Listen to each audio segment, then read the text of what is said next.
Ya, shalom, selamat malam. Kalau RA hari ini sharing Paybet 5782 yang ke-6. Ya, judulnya Hujan dan Badai Menghancurkan Rumah Tanpa Fondasi. Jadi di dalam perumpamannya masih tetap yang sama. Cuman yang kemarin serian 1 sampai 5 kita bahas mengenai rumah dan fondasi.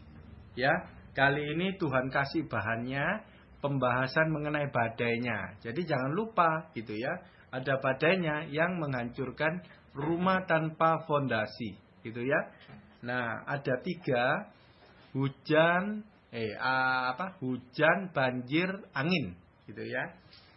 Oke, saya ingat refreshing lagi ya, saya refresh lagi seriannya karena 6. Ini kita 1 sampai 5-nya bisa lupa, apalagi yang 1 ya.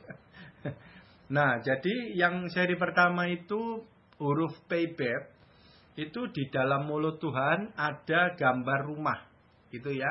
Nah, jadi perkataan Tuhan itu di dalam mulutnya ada rumah. Jadi cocok sekali dengan pembahasan sharing firman-Nya yang mendengarkan firman Tuhan. Nah, itu terbangunlah rumah. Itu ya perumpamannya, ya itu yang pertama. Yang seri kedua itu mengenai hari Sabat, hari perhentian. Itu hari kenikmatan, yaitu hari keintiman dengan Tuhan. Ya, jadi posisi Maria dengarkan Tuhan itu hari Sabat. Kita harus berhenti dari semuanya, maksudnya harus fokus dengan perkataan pengajaran dari Tuhan.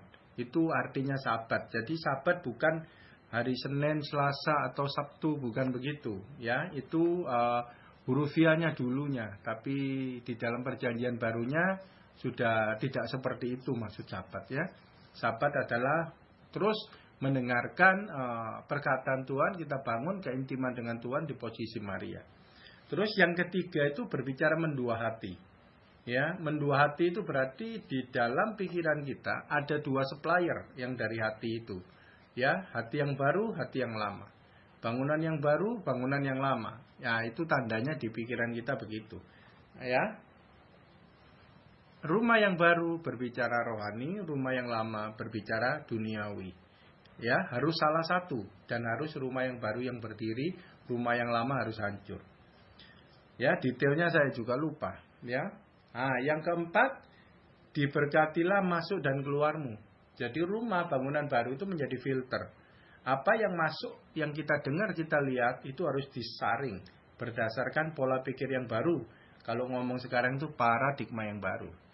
Nah, jadi yang masuk harus yang memberkati kita, yang Tuhan izinkan dari penyaringan rumah baru itu. Yang nggak sesuai kita tolak. Ya, yang sesuai masuk itu membangun kita, menjadikan kita semakin serupa dengan Tuhan. Nah, yang kelima berbicara iman adalah fondasi. Ya, ketemu batu. Iman adalah dasar daripada segala sesuatu yang kita harapkan dan bukti daripada segala sesuatu yang tidak kita lihat. Jadi isinya iman adalah pengharapan dan bukti. Harapan dan bukti. Nah, ini harapan dan bukti nyambung kepada nanti yang 5782 seri ke-6. Ya, seri ke-6 yang kita bahas itu badainya yang mengakibatkan rumah baru yang kosong, yang tanpa fondasi itu hancur. Kalau rumah tanpa fondasi hancur, berarti yang berjaya, yang kuat itu rumah lama. Ya, kalau rumah baru iman yang berfondasi itu yang berdiri, berarti rumah lama sudah hancur. Karena harus boleh satu rumah di dalam hidup kita ya, tidak boleh dua-duanya. Makanya harus hancur, begitu ya. Oke. Selama ini yang kita bahas itu adalah di Lukas. Ya, Lukas 6, 46 sampai 49. Itu mengenai seri 1 sampai seri 5. Nah, seri 6 mengenai badai, ini lebih komplit di perumpamaan yang dari kitab Matius. Dua-duanya sama, tapi pencatatannya beda. Ya, nah saya ambil dari Matius, gitu ya. Kejadiannya pengajaran Tuhan Yesus sama, cuman Matius lebih komplit, agak beda sedikit penjelasannya gitu ya. Nah, jadi saya ambil dari Matius 7, 24 sampai 27. 24. Setiap orang yang mendengarkan perkataanku ini dan melakukannya, ia sama dengan orang yang bijaksana yang mendirikan rumahnya di atas batu. 25. Kemudian turunlah hujan dan datanglah banjir, lalu angin melanda rumah itu. Tetapi rumah itu tidak rubuh sebab didirikan di atas batu. 26. Tetapi setiap orang yang mendengarkan perkataanku ini dan tidak melakukannya, ia sama dengan orang yang bodoh, yang mendirikan rumahnya di atas pasir. 27. Kemudian turunlah hujan dan datanglah banjir, lalu angin melanda rumah itu, sehingga rubuhlah rumah itu, dan hebatlah kerusakannya. Ya, oke. Nah, kalau kita lihat dari Matius, itu yang melanda kedua rumah itu hujan, banjir, dan angin. Ya. Nah, hujan, banjir, dan angin itu 3. Tetapi kalau di ayat Lukas yang selama ini kita baca dari seri 1 sampai seri 5, itu cuman ada air bah dan banjir. Gitu ya, anginnya kurang. Dan hujannya tidak ada. Gitu ya. Jadi rupanya Lukas tidak memfokuskan penyebabnya. Ya, Matius lebih komplit, dia bilang hujan, banjir, dan angin. Ya.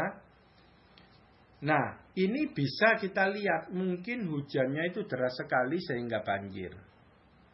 Ya, bisa. Ya, terus angin kencang gitu. Tapi yang kita fokuskan itu artinya di dalam perumpamaan ini hujan itu apa, banjir itu apa, angin itu apa yang menyebabkan rumah yang tanpa fondasi itu hancur. Itu yang kita perlu belajar ya. Jadi ingat, hujan, banjir, angin melanda semua rumah. Ya, semua rumah dilanda. Ingat ya, rumah yang baru dengan fondasi dilanda. Rumah yang baru tanpa fondasi dilanda. Ya, tapi tidak diceritakan rumah yang lama. Jadi kalau kita rumah yang baru tanpa fondasi itu ambruk, berarti rumah lama berdiri, berarti rumah lama ini aman terhadap badai ini. Karena dia tidak ambruk. Ya. Nah, kalau di rumah yang baru dengan fondasi itu dilanda aman, kenapa? Karena begitu rumah yang berfondasi berdiri, itu rumah lama sudah hancur. Jadi tidak usah dilanda apa-apa.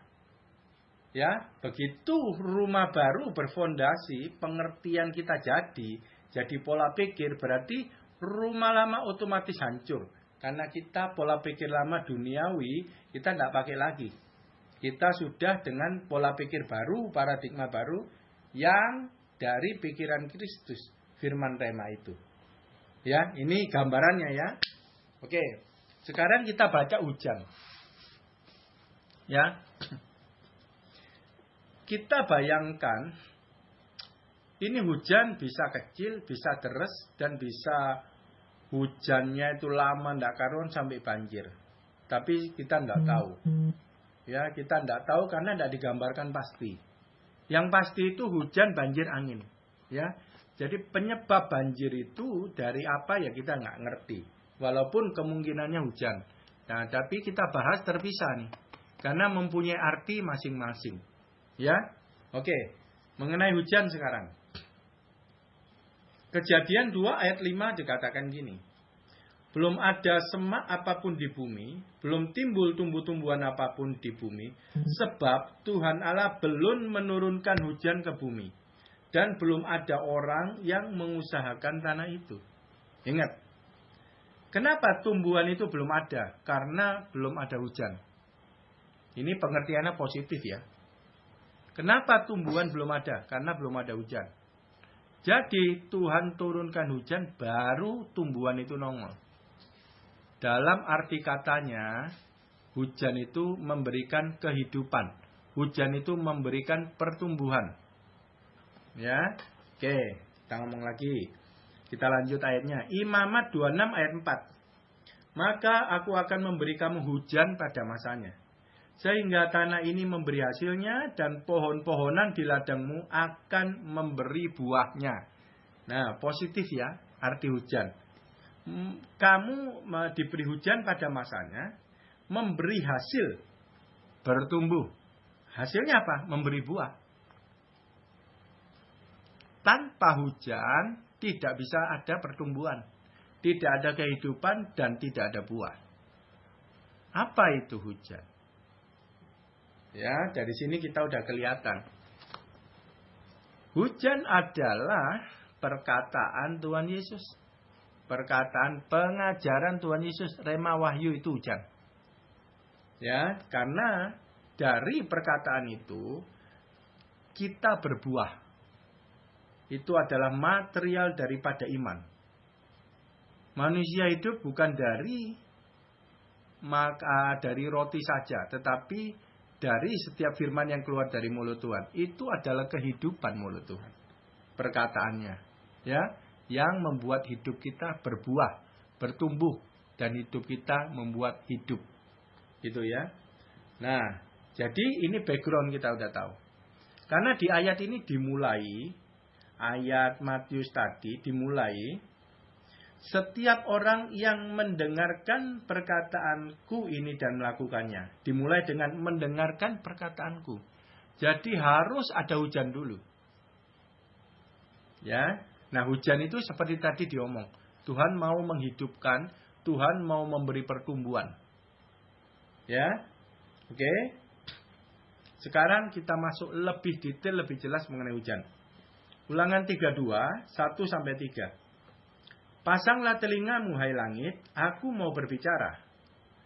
Dan baiklah bumi mendengarkan ucapan mulutku. 2. Mudah-mudahan pengajaranku menitik laksana hujan, perkataanku menetes laksana embun, laksana hujan renai ke atas tunas muda, dan laksana dirus hujan ke atas tumbuh-tumbuhan. Nah, ini Musa. Ya, Musa yang ngomong. Jadi di dalam perumpamaan yang Musa kasih, ya, Musa itu mau bicara di ayat 1. Ya, dan kedua ditulis, pengajaranku menitik laksana hujan. Apa itu hujan? Hujan adalah pengajaran. Persis seperti tadi, memberi kehidupan, memberi pertumbuhan sehingga berbuah. Nyambung banget semuanya. Ya. Nah, mau lihat nih bahasa Inggrisnya, pengajaran, laksana hujan, bahasa Inggrisnya ya, King James. My doctrine shall drop as the rain. My doctrine. Apa itu doktrin? Pengajaran. Nomor 1, doktrin, pengajaran. Jadi kalau berbicara pengajaran, kita berbicara doktrin. Ya, oke. Jadi, kalau tadi hujan itu adalah Tuhan sedang berbicara pada kita, sedang ngajari kita. Cocok banget dengan ayat payback. Ya.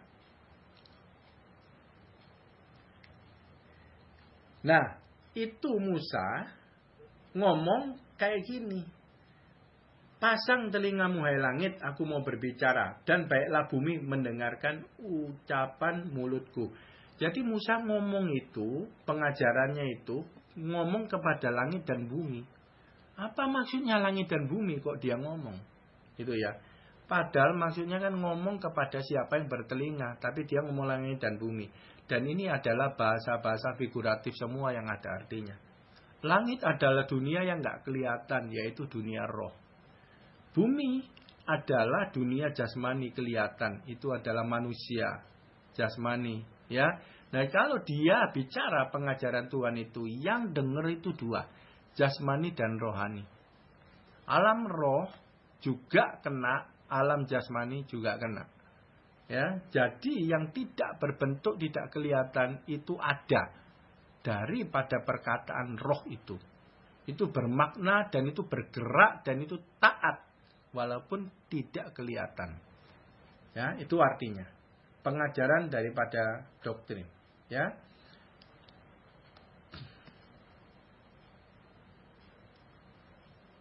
Ayat 3-nya, sebab nama Tuhan akan kesurukan, berilah hormat kepada Allah kita. Berilah hormat kepada Allah kita. Kok atasnya pengajaran, bawahnya berilah hormat? Apa maksudnya? Ini maksudnya kita menghargai pengajaran dari Tuhan. Kita memberikan benar-benar penghargaan kepada pengajaran Tuhan itu. Firman-Nya itu kita menghargai Tuhan. Gimana cara menghargai Tuhan? Hargai ajarannya. Jadi pas di gereja, lagi khotbah, kita lagi sharing atau acara-acara itu ya, firman kita harus hormati. Firman yang disampaikan kita harus hormati. Itu kita menghormati Tuhan. Ya, jadi kalau kita tidak menghormati, itu berarti kita juga nggak menghormati Tuhan menurut ayat ini. Ya. Oke, jadi ini lebih dalam, yaitu hujan itu pengajaran. Pantesan begitu ada hujan, rumah terbangun. Ya, cuman bedanya satunya ngerti, satunya gak ngerti. Satunya ketemu batu, satunya tidak ketemu batu. Bedanya. Oke, karena satu direnungkan, benar-benar cari Tuhan, yang satunya enggak benar-benar cari Tuhan, asal dengar. Banyak di gereja asal dengar. Bahkan bisa main handphone, bisa lain-lain, dia enggak fokus, dia enggak menghargai Tuhan. Ya, melalui menghargai firman-Nya. Oke, kita masuk lagi. Ulangan 11. Ayat 11 sampai 15. Tetapi negeri kemana kamu pergi untuk mendudukinya ialah satu negeri yang bergunung-gunung dan berlembah-lembah, yang mendapat air sebanyak hujan yang turun dari langit. Suatu negeri yang dipelihara oleh Tuhan Allahmu, mata Tuhan Allahmu tetap mengawasinya dari awal sampai akhir tahun.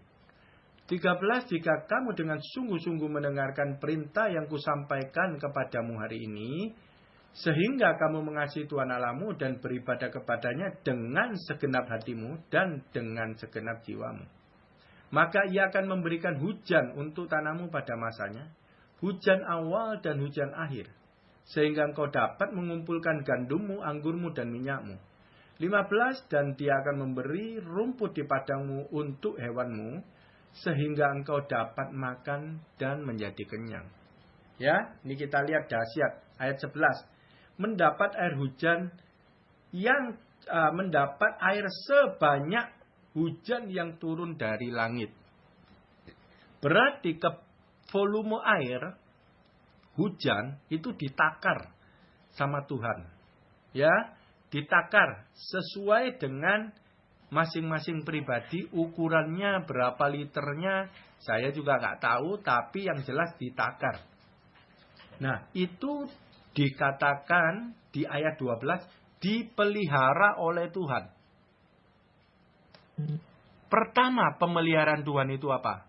Melalui penakaran air hujan di dalam hidupmu. Pertama, yaitu kamu hidup dulu. Jadi dikasih makan firman dengan takaran yang Tuhan dikasih. Itu pemeliharaan Tuhan yang pertama. Nggak ada itu, jangan ngomong yang lainnya. Berkat-berkat lain jangan. Semuanya tidak ada dasarnya. Karena air hujan pengajaran itu adalah material daripada iman. Dan semua di luar iman tidak berkenan. Ya, dipelihara oleh Tuhan. Mata Tuhan Allahmu tetap mengawasinya. Dari awal sampai akhir tahun. Mata Tuhan mengawasi. Berarti dua. Matanya ngawasi, mulutnya berbicara ngajari kita. Jadi apapun yang kita lakukan, gini gitu semua tidak lepas dari pandangan Tuhan. Ya, bahkan kalau ada serangan-serangan apapun juga, rancangan-rancangan si jahat, Tuhan lihat, Tuhan tahu. Dan mulutnya tinggal ngomong. Karena firman-Nya begitu keluar dari mulutnya itu berkuasa. Tidak ada satu kuasa yang gak tunduk dengan perkataan Tuhan. Tidak ada. Ya, ingat. Modal pertama, air hujan.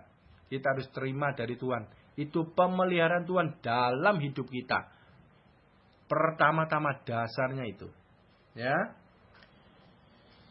Jika kamu dengan sungguh-sungguh mendengarkan perintah yang kusampaikan kepadamu hari ini. Loh, nyambungnya itu yang hujan 13 itu dengerin perintah.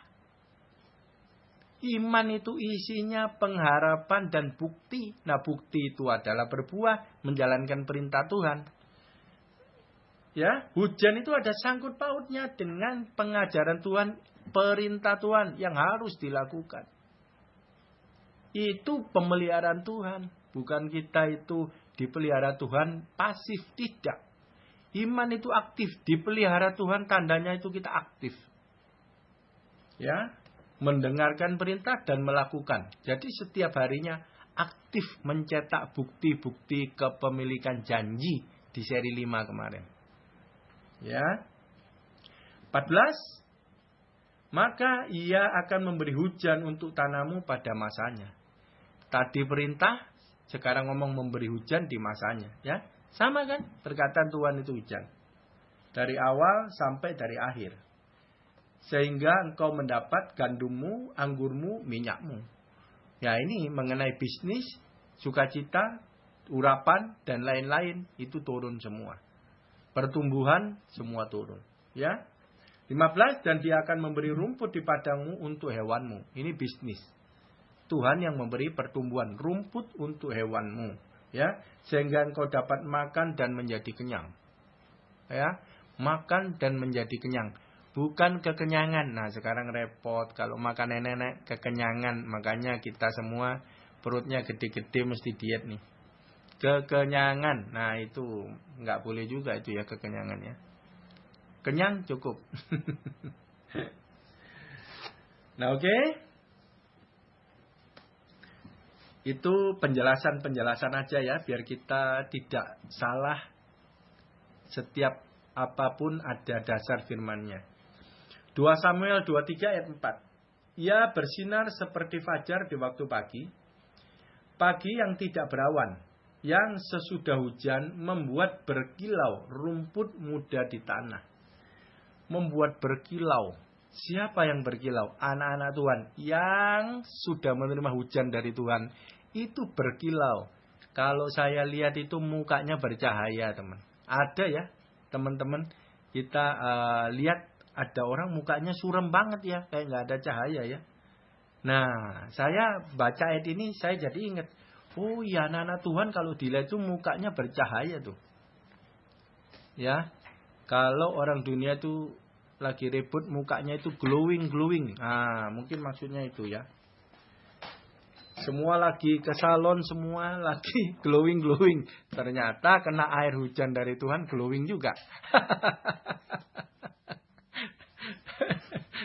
glowing ya, di posisi Maria ini kita semua di RA pasti glowing nih di luar mukanya ya.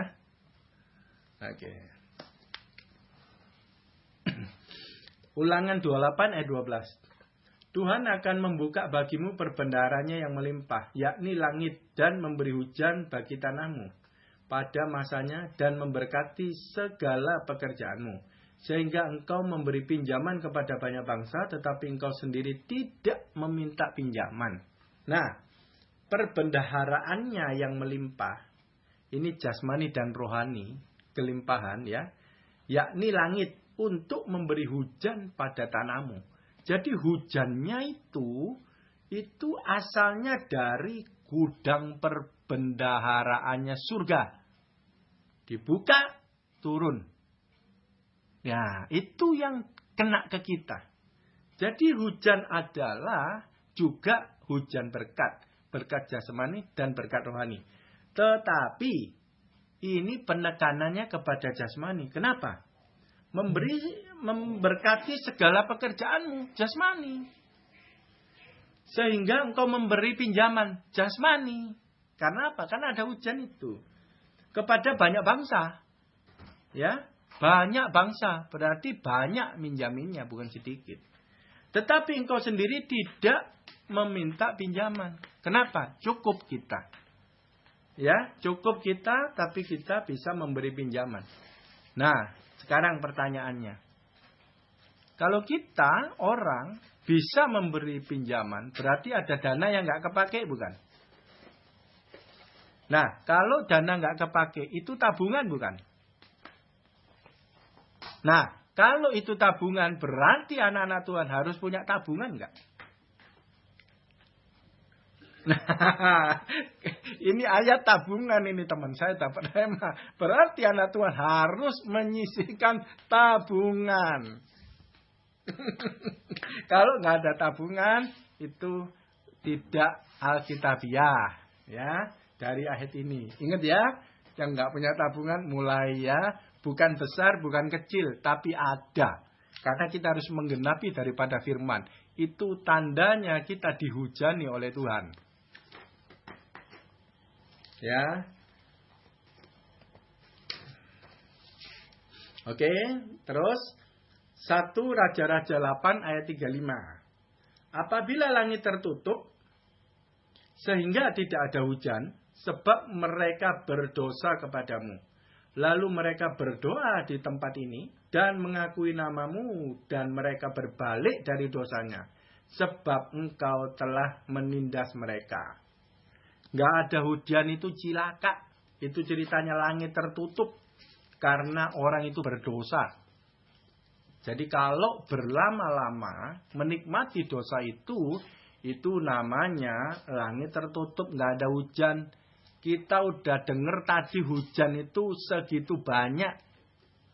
Ya, apa itu hujan? Nah, bayangin kalau itu semua tertutup tidak ngalir ke kita. Ya, tidak bisa. Kita harus benar-benar benci dosa. Kita harus benar-benar stop dosa. Dan kalau kita terjatuh harus benar-benar cepat minta ampun sama Tuhan, berbalik. Supaya langit terbuka dan hujan ngalir lagi. Oke, sekarang lagi. Ini akibat tidak ada hujan.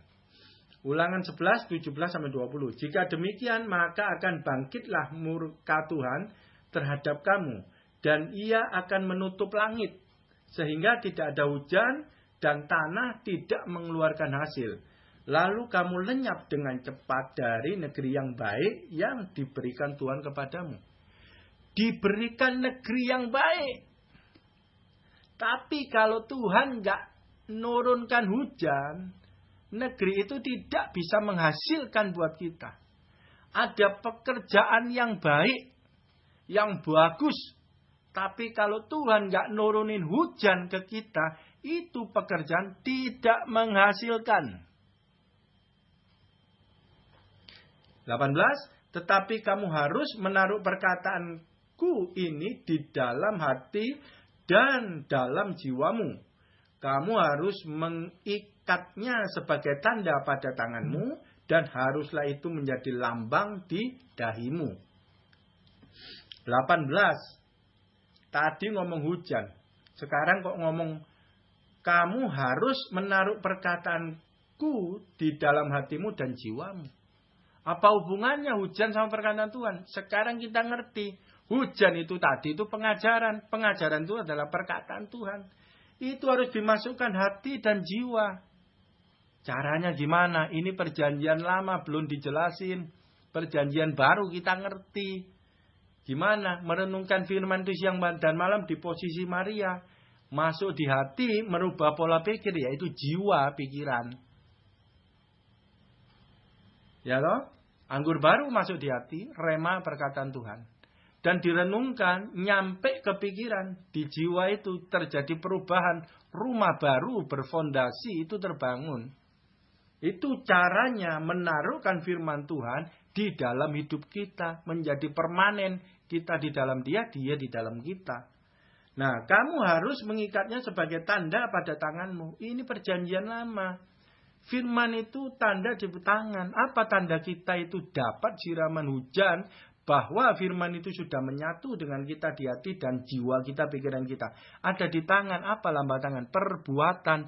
Yaitu berbuah. Dengan ngerti berbuah. Dengan catatan itu perkataan Tuhan, perintah-perintahnya ada di dalam hati dan di pikiran kita. Menyatu. Itu namanya pertobatan kalau satu katanya. Nah, di tangan itu adalah lambang perbuatan. Dan haruslah itu menjadi lambang di dahimu. Lambang di dahimu. Dahi itu di kepala bagian depan. Lambang. Makanya yang gak fairnya itu di Wahyu. Lambang 666 di dahi. Kalau untuk antikris ditafsirkan ada lambang. Ada chip ditanam di batuk kepala. Ada stempel, ada barcode dan lain-lain di dahi. Tetapi ini Tuhan dulu di Ulangan 11 itu udah ngomong lambang di dahimu. Nah sekarang kok nggak dibahas. Anak-anak Tuhan kok nggak diteploi juga di dahinya lambang. Lambangnya Tuhan apa yang bisa disuntikkan, ditanam apa? Kan enggak. Ya berarti yang di antikris itu juga lambangnya bukan berupa 66 ditempel begitu. Ya, apa lambang di dahi? Pola pikir. Makanya ketopong keselamatan bolak-balik ya. Berapa seri? Di setiap seri saya bicara. Lambang di dahi. Yaitu pola pikir. Rumah berfondasi. Itu lambang di dahi. Ya, tangan. Lambang apa yang kita lakukan. Mendengar, mengerti, dilakukan. Itu aja. Lingkupnya di Tuhan. Garis benang merahnya itu aja. Namanya pertobatan itu. 19. Kamu harus mengajarkan kepada anak-anakmu dengan membicarakannya. Apabila engkau duduk di rumahmu, apabila engkau sedang dalam perjalanan, apabila engkau berbaring, dan apabila engkau bangun. Harus mengajarkan kepada anak. Di perjanjian lama itu sulit sekali firman-firman Tuhan yang bagus-bagus dari bapaknya nurun ke bawahnya itu sulit sekali. Ya, contoh Daud yang begitu hebat, tidak nurun ke anaknya. Anaknya berantakan semua. Ya, bahkan mau bunuh dia, mengkudeta dia, perkosaan dan banyak sekali. Sulit sekali yang bapak nurun ke anak itu sedikit. Ya, dan ini harus diajarkan kepada anak-anakmu dengan membicarakannya. Jadi ngomong sama anak juga harus ngomong firman, memberi masukan itu perintah. Ya, jangan sampai orang tuanya bagus, anaknya nggak nurun firman-firmannya, nggak nyampe, itu sayang sekali ya, nggak alkitabiah, nggak kehendak Tuhan. 20. Engkau harus menuliskannya pada tiang pintu rumahmu dan pada pintu gerbangmu. Tiang pintu rumah harus ada hukum Tuhan. Artinya apa tiang pintu rumah? Yang menyokong rumah tangga kita. Aturan baku, aturan dasar di dalam satu rumah tangga harus semua merujuk kepada firman Tuhan. Tiang rumah, karena rumah nggak ada tiangnya ambruk. Ya, dan harus lambang, dan pada pintu gerbang. Pintu gerbang. Jadi keluar masuk kita harus ada filter yang namanya firman. Ya, semua yang keluar itu harus memberkati orang banyak. Semua yang masuk kepada kita juga harus berkat. Daripada firman semuanya, prinsip-prinsipnya. Di luar itu harus kita kebaskan semuanya. Ya, jadi kita sudah lihat yang di sini mengenai hujan. Ya, kita udah tahu. Jadi hujan seperti itu. Makanya yang pertama hujan, rumah terbangun. Itu perkataan Tuhan. Itu yang mendengarkan perkataan Tuhan. Nah ya, itu hujan. Udah selesai. Nah, setelah hujan datanglah banjir. Kita masuk dalam banjir sekarang. Ya.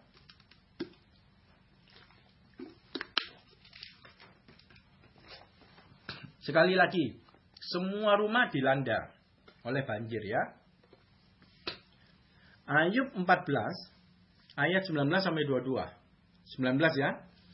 Seperti batu-batu dikikis air dan bumi dihanyutkan tanahnya oleh hujan lebat.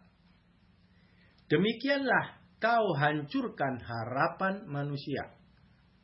20. Engkau menggagahi dia untuk selama-lamanya, maka pergilah ia.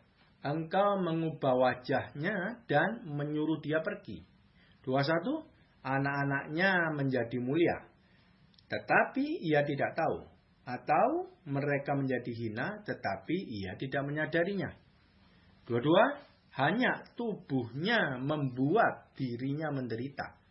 Dan karena dirinya sendiri, jiwanya berduka cita. Oke, kita lihat ayat 19. Banjir. Ya. Nah, batu dikikis air dan bumi dihanyutkan tanahnya oleh hujan lebat. Nah, kalau hujannya lebat maka banjir. Ya, tadi berbicara hujan biasa. Itu pentingnya. Nah, sekarang berbicara banjir. Ada hujan lebat. Itu makanya banjir. Tanah-tanah di bumi dihanyutkan oleh banjir. Nah, apa itu hujan lebat? Hujan lebat itu berbicara Tuhan menghancurkan harapan manusia. Ya, karena hujan lebat demikianlah kau hancurkan harapan manusia. Teman-teman udah tahu ya, iman itu isinya pengharapan dan bukti. Kenapa yang rumah tanpa fondasi ini hancur? Karena dia tidak memiliki bukti. Kalau dia tidak memiliki bukti, pengharapannya itu kosong. Pengharapannya itu kosong, makanya dikatakan kau hancurkan harapan manusia. Yang artinya ya nggak bakalan nerima pengharapan yang dia harapkan dari firman Tuhan. Karena dia hidupnya tidak punya bukti. Tidak punya bukti kepemilikan daripada pengharapan janji-janji Tuhan itu yang dia harapkan. Jadi makanya hujan lebat. Nah, yang rumah berfondasi itu tidak hancur karena dia hidupnya memilih bukti. Bukti kepemilikan janji, pengharapan itu tergenapi. Nah, jadi rumah itu tetap berdiri kokoh. Dia menerima apa yang dari upah dari firman itu. Karena mempunyai bukti hidupnya. Nah, kalau rumah tanpa fondasi, hidupnya tidak melakukan firman. Dia tidak mempunyai bukti sehingga apa yang dia harapkan itu kandas semuanya. Hancur. Ya, apa artinya itu hancur? Rumah adalah pola pikir.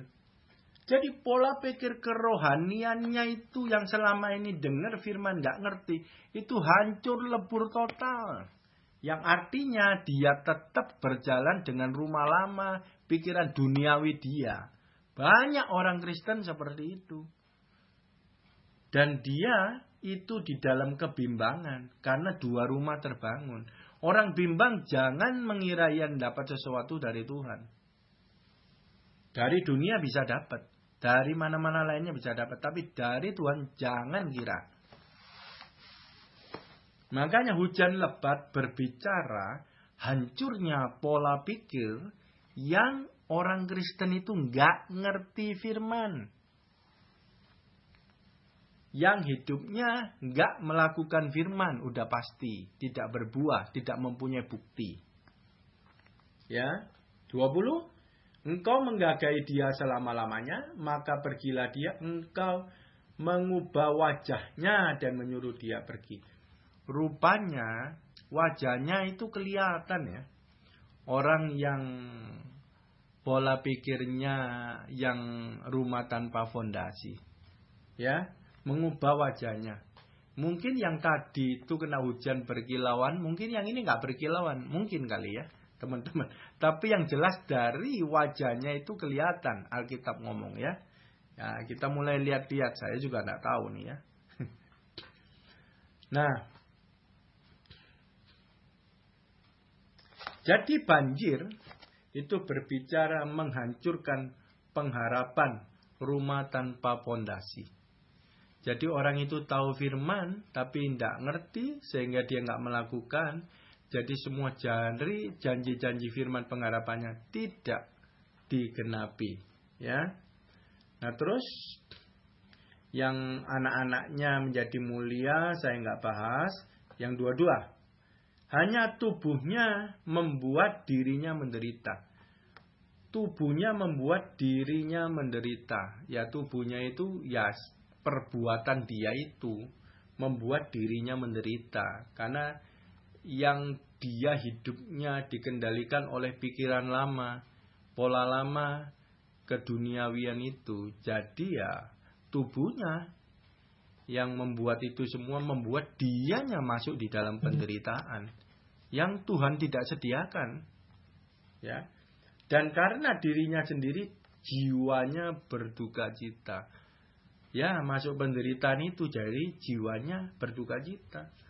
Ya, dia tidak dapat pemeliharaan Tuhan, tidak dapat gini gitu ya, berat gitu ya. Tapi jiwanya berduka cita. Itu nggak seneng ya. Ya. Jadi, tujuan banjir menghancurkan atau membersihkan rumah tanpa fondasi.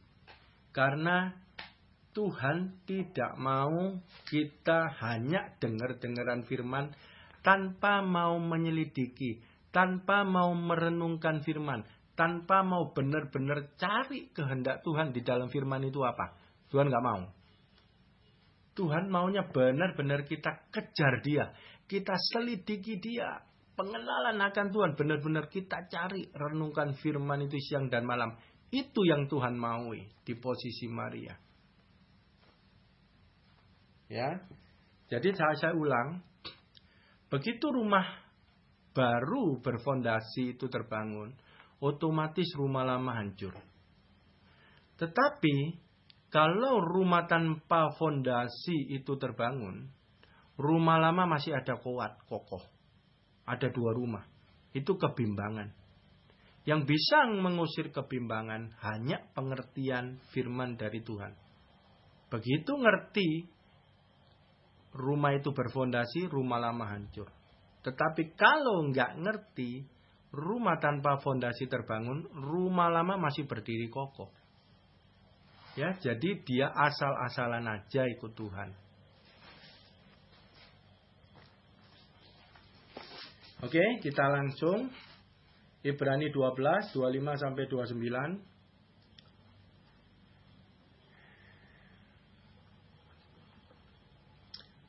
Ayat 25, jagalah supaya kamu jangan menolak dia yang berfirman. Sebab jikalau mereka yang menolak dia yang menyampaikan firman Allah di bumi tidak luput, apalagi kita. Jika kita berpaling dari dia yang berbicara dari surga. Waktu itu, ayat 26. Ini berbicara mengenai Israel ya. Jangan kamu menolak dia yang berfirman. Sebab jikalau mereka, orang Israel, menolak dia yang menyampaikan firman Allah di bumi, waktu itu Tuhan jadi inkarnasi, jadi manusia. Ya, itu ditolak oleh Israel. Gitu ya. Nah, itu Israel tidak luput. Karena tidak luput hukuman daripada menolak Tuhan Yesus. Apalagi kita. Itu maksudnya ya. 26, waktu itu suaranya menggoncangkan bumi. Tetapi sekarang ia memberikan janji. 1 kali lagi aku akan menggoncangkan bukan hanya bumi saja, melainkan langit juga. Waktu itu suaranya menggoncangkan bumi. Nyanya huruf besar. Waktu itu, ayat sebelumnya 25. Waktu itu adalah waktu Tuhan Yesus inkarnasi jadi manusia. Suaranya menggoncangkan bumi. Apa itu suaranya? Pengajarannya. Makanya banyak dibenci-benci sama orang Israel sendiri. Farisi dan lain-lainnya. Dia benci ya. Dan pengajarannya itu menggoncangkan bumi. Ya, waktu itu ya. Tetapi sekarang ia memberikan janji. 1 kali lagi aku akan menggoncangkan. Bukan hanya bumi, melainkan langit. 1 kali lagi akan ada goncangan. Yang tadi berbicara pengajaran. Ya, waktu Tuhan inkarnasi di bumi jadi manusia, pengajarannya itu menggoncangkan bumi. Tetapi dia sekarang sudah naik ke surga. Tetapi Tuhan janji akan dia goncang lagi. Ya. Bukan hanya bumi. Karena waktu itu Tuhan di bumi.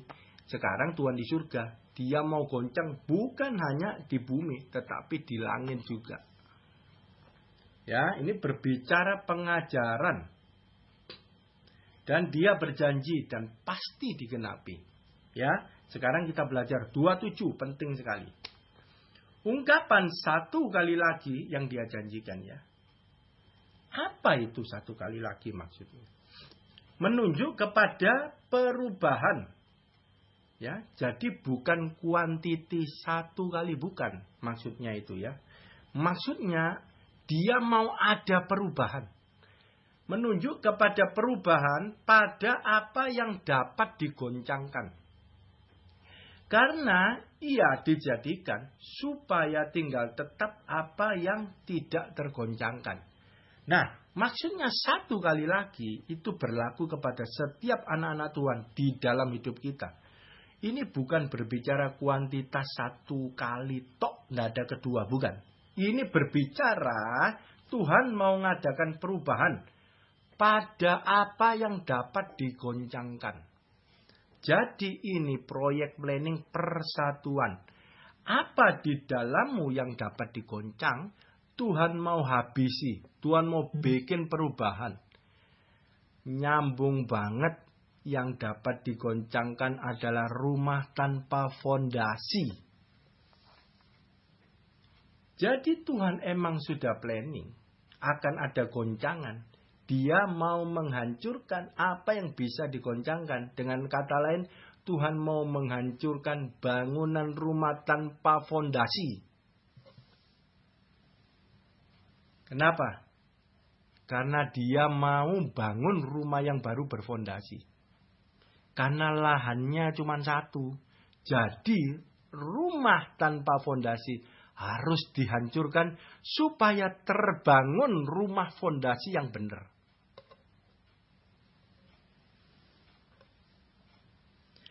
Karena ia dijadikan supaya tinggal tetap apa yang tak tergoncangkan.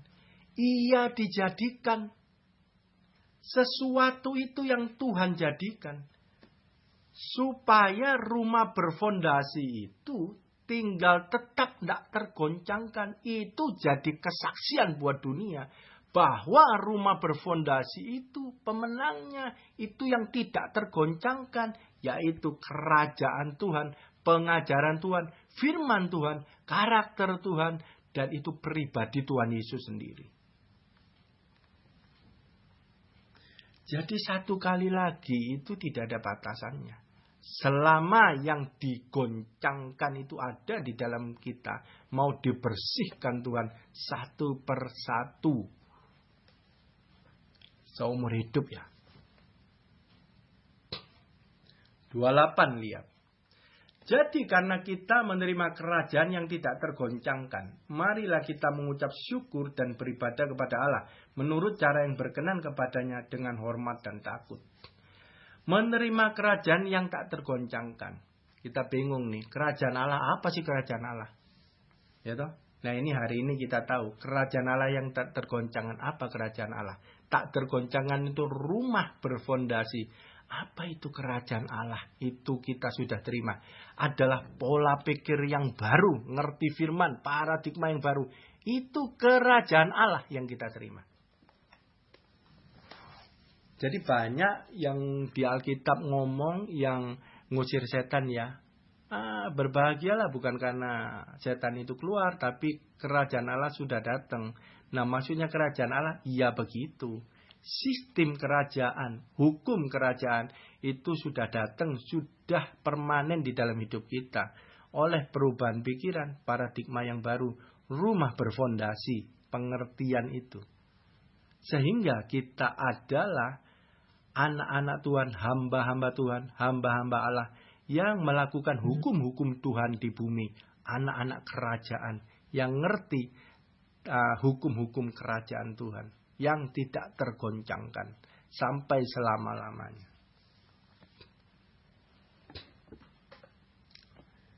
Lukas 11 ayat 20 dikatakan gini, ini yang tadi saya bilang. Tetapi jika aku mengusir setan dengan kuasa Allah, maka sesungguhnya kerajaan Allah sudah datang kepadamu.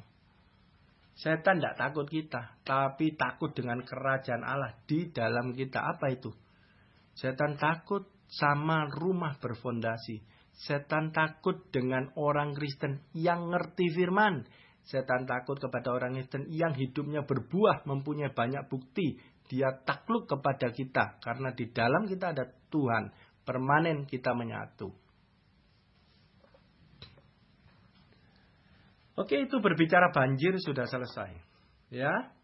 Sekarang habis itu angin. Kalau nurut angin ini sampai merubuhkan bangunan, mungkin angin ini besar. Gitu ya, bayangan kita ya. Anginnya besar, gitu ya. Sampai bisa merubuhkan satu bangunan yang tanpa fondasi.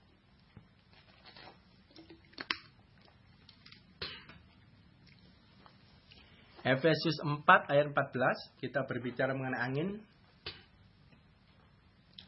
Sehingga kita bukan lagi anak-anak yang diombang-ambingkan oleh rupa-rupa angin pengajaran dan permainan palsu manusia dalam kelicikan mereka yang menyesatkan.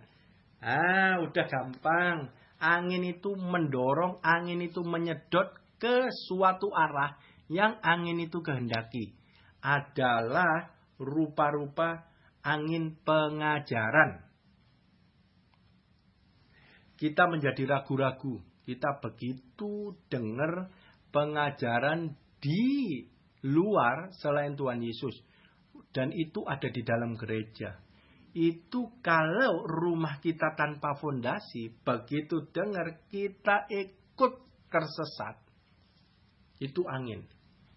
Jadi rumah tanpa fondasi, dengar firman tanpa ngerti, itu gampang disesatkan. Ini gampangnya seperti itu. Tugasnya angin. Ya, jadi orang yang nggak ngerti firman, cuman denger toh, itu sasaran empuk iblis. Iblis setiap hari berkeliling seperti singa mengaum-ngaum. Ngaum-ngaum itu ngomong, pengajarannya itu loh. Mengaum-ngaum, itu nyedot, itu dorong. Membuat bangunan yang tanpa fondasi itu hancur. Jadi di dalam otaknya, kerohanian, pola pikir yang rohani itu hancur lebur. Dan yang dijalankan tetap pola pikir lama. Yohanes 3 ayat 8, angin bertiup kemana ia mau. Dan engkau mendengar bunyinya, tetapi engkau tidak tahu dari mana ia datang atau kemana ia pergi. Demikian halnya dengan tiap-tiap orang yang lahir dari roh. Ya, nah jadi roh itu, gambarannya itu kan seperti angin, tidak kelihatan. Jadi dia bertiup kemana ia mau. Nah jadi angin itu cuman mengarahkan. Jadi seperti tadi pengajaran itu berupa angin yang dilanda. Maksudnya itu orang Kristen yang dengar firman tapi nggak ngerti. Itu nggak jadi apa-apa. Itu masih Kristen anak-anak yang gampang diombang-ambingkan pengajaran yang lain-lain ke kanan dan ke kiri.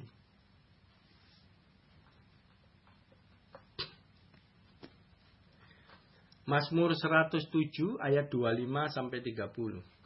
Ia berfirman, maka dibangkitkannya angin badai yang meninggikan gelombang-gelombangnya. Angin badai membangkitkan, meninggikan gelombang-gelombang. 26. Mereka naik sampai ke langit dan turun ke samudera raya. Jiwa mereka hancur karena celaka. Ini angin bahaya. Diombang-ambing, habis itu dihancurkan ini orang. 27. Mereka pusing dan terhuyung-huyung seperti orang mabuk dan kehilangan akal. Pengajaran sesat. Ini pola pikir kerohaniannya hancur karena nggak ngerti firman. Pusing, terhuyung-huyung seperti orang mabuk, nggak bisa jalan lurus. Dan kehilangan akal. Akal apa? Akal sehat, akal firman. Udah nggak jalan, macet. Udah hilang, udah hancur semua. Berarti kembali kepada rumah lama, pola pikir lama. 28, mereka berseru-seru, maka berseru-serulah mereka kepada Tuhan dalam kesesakan mereka. Kesesakan. Ya, orang yang kena angin, kesesakan. Karena kerohaniannya lagi hancur dan ditarik lagi kepada manusia lama. Itu kesesakan. Dan dikeluarkannya mereka dari kecemasannya. Nah, tapi ditolong Tuhan karena ini minta tolong. Gitu ya, kepada Tuhan. Ya. 29, dibuat nyala badai itu diam sehingga gelombang-gelombangnya tenang. Nah, mereka bersukacita ayat 30. Sebab semuanya reda dan dituntunnya mereka ke pelabuhan kesukaan mereka. Dituntunnya pakai apa? Pakai firman pengajaran. Dituntunnya itu firman pengajaran. Jadi keluar daripada angin supaya teguh. Dituntunnya. Pakai pengajaran. Ngerti. Jadi yang rumah tanpa fondasi hancur. Dibangunlah rumah berfondasi. Ya, badai itu diam. Sudah selesai. Sudah ngerti, nggak bisa datang lagi angin pengajaran yang lain-lain mau goyangin, nggak laku.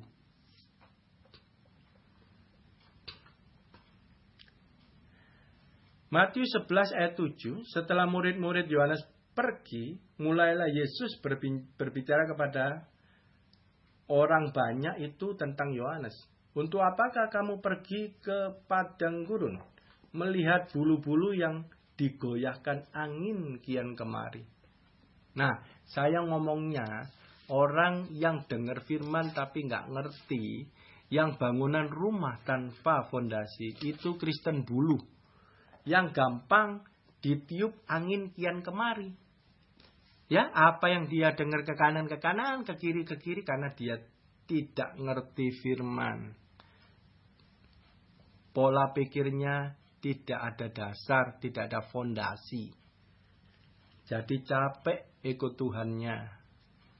Ya, dengar kanan, dengar kiri, akhirnya tersesat.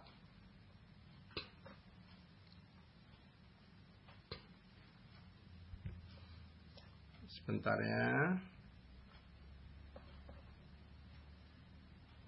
Nah, Kristen yang tanpa fondasi seperti bulu, itu seperti kapal juga.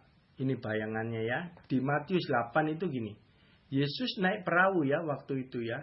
Sekonyong-konyong, ini saya singkat biar cepat ya. Matius 8, 22 sampai 27 ya. Waktu Yesus naik perahu, terus sekonyong-konyong mengamuk angin ribut di danau. Sehingga perahunya itu ditimbus gelombang, tetapi Yesus tertidur. Jadi terombang-ambing karena gelombang ya. Tetapi Yesus tertidur. Nah, murid-muridnya ini panik, membangkitkan Tuhan dan ngomong, Tuhan kita binasa. Tetapi Tuhan ngomong, mengapa kamu takut? Kamu yang kurang percaya. Jadi orang yang bisa diombang-ambingkan oleh angin-angin pengajaran yang gak karuan itu, karena itu dia kurang percaya. Itu intinya. Kenapa kurang percaya? Ya lo nggak ngerti gimana mau percaya.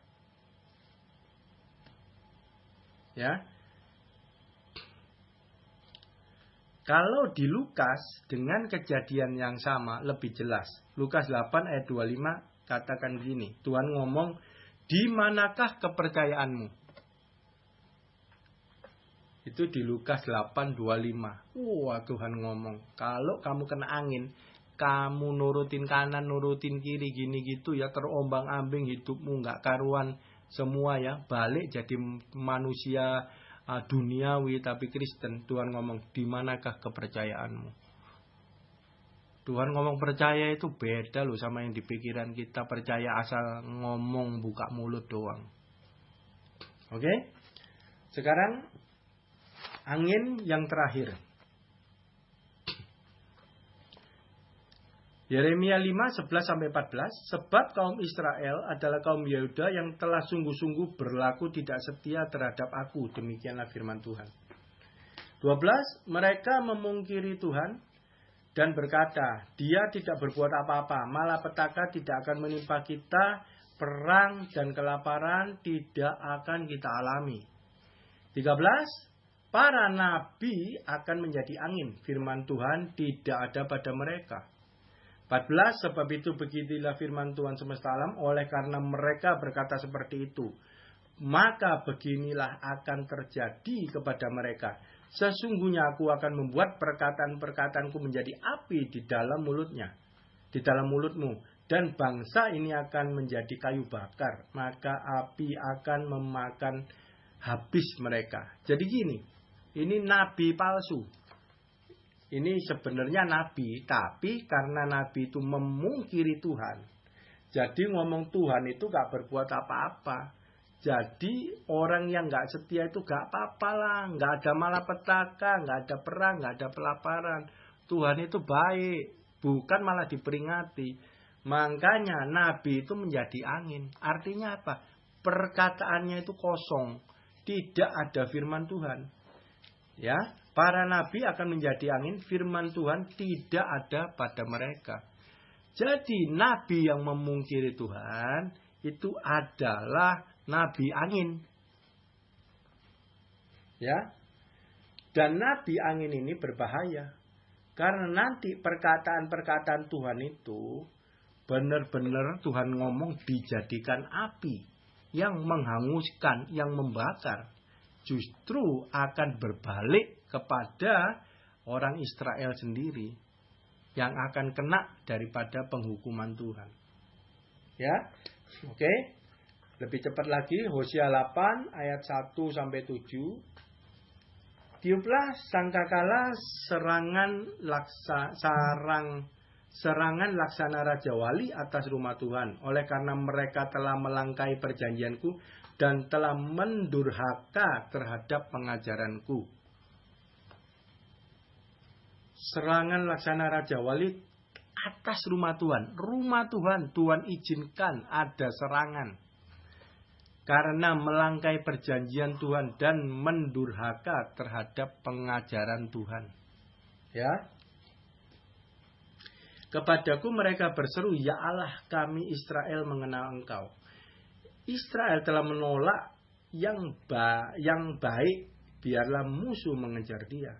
Ini aneh ya, ayat 2 ngomong berseru, Allah kami, tapi ayat 3-nya menolak yang baik. Biarlah musuh mengejar dia. 4. Mereka telah mengangkat raja, tetapi tanpa persetujuanku.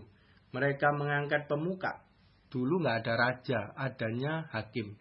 Tetapi dia nggak mau hakim, maunya raja.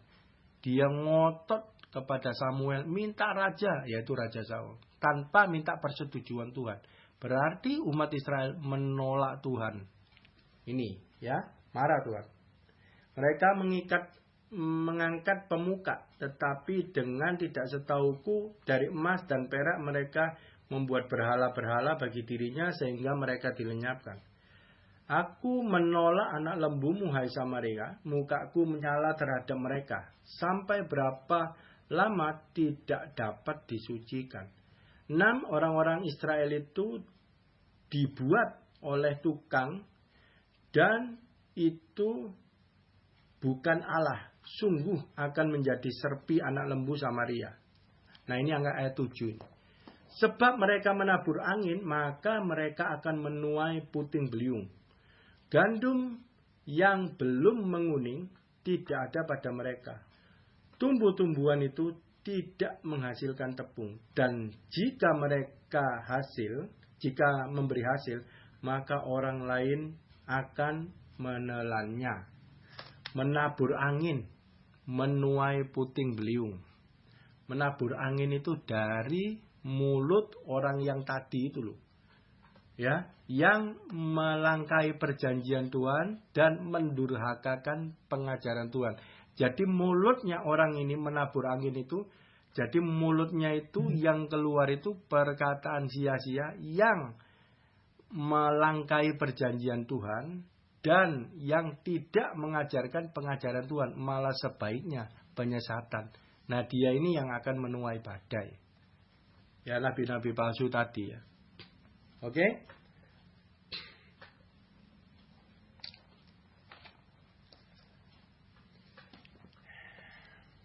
Ini ayat terakhir. Yesaya 54 ayat 11. Selesai ya.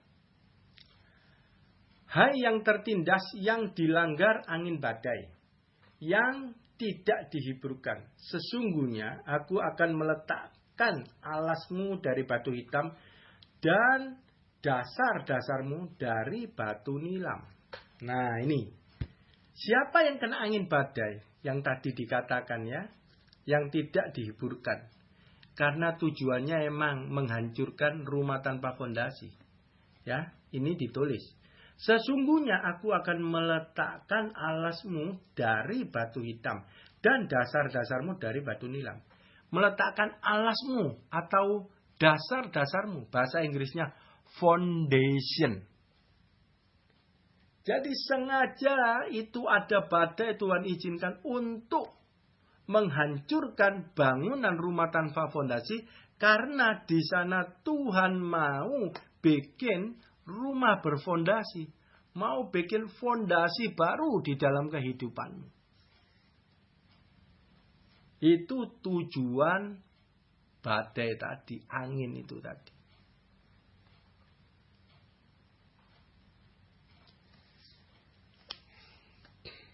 Nah, satu ayat terakhir.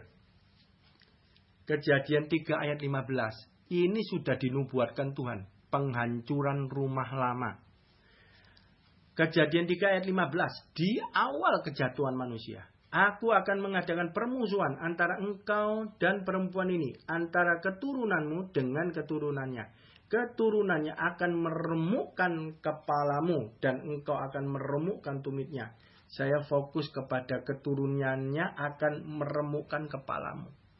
Keturunan dari perempuan itu, ya, itu adalah Tuhan Yesus melalui pengajarannya, ya, akan meremukkan kepalamu. Kepala ular, lambang di dahi, pola pikir duniawi, pola pikir iblis yang ada di anak-anak Tuhan itu diremukkan oleh pengajaran Tuhan Yesus. Itu sudah diucapkan ketika manusia pertama di dalam dosa jatuh, pola pikirnya hancur. Tuhan sudah menyiapkan opsi serangan balik, yaitu penghancuran kepala ular. Pola pikir duniawi, pola pikir setan di dalam manusia. Oke? Nah, ini ada ketinggalan satu ayat nih ya. 1 menit ya. Ayat Ayub 28, 25 sampai 28 ini terakhir ya, nggak ada lagi. Ayat 25. Ketika ia menetapkan kekuatan angin dan mengatur banyaknya air. 26. Ketika ia membuat ketetapan bagi hujan dan jalan bagi kilat guru. 27. Ketika itulah ia melihat hikmat, lalu memberitakannya, menetapkannya, bahkan menyelidikinya. 28. Tetapi kepada manusia ia berfirman, sesungguhnya takut akan Tuhan itulah hikmat, dan menjauhi kejahatan itulah akal budi. Jadi penetapan kekuatan air, penetapan pengaturan banyaknya air hujan itu, kilat dan guru, itu diatur oleh Tuhan. Dan itulah namanya hikmat daripada Tuhan. Dan hikmat daripada Tuhan itu nanti diberikan kepada kita bagi siapa yang takut akan Tuhan. Dan kekuatan hikmat itulah yang menjadi kekuatan mengendalikan, yang bisa mengendalikan angin dan banyaknya air hujan serta kilat guru. Makanya kalau Tuhan ngomong, badai itu teduh langsung waktu kena goncangan badai itu. Luar biasa hikmat Tuhan ya. Semua harus kita pikirkan baik-baik, kita ambil positif. Ya, dengan hati yang bersih, dengan hati yang benar-benar mau mengenal Tuhan. Baru nyampe, baru Tuhan nyatakan. Tuhan Yesus memberkati luar biasa.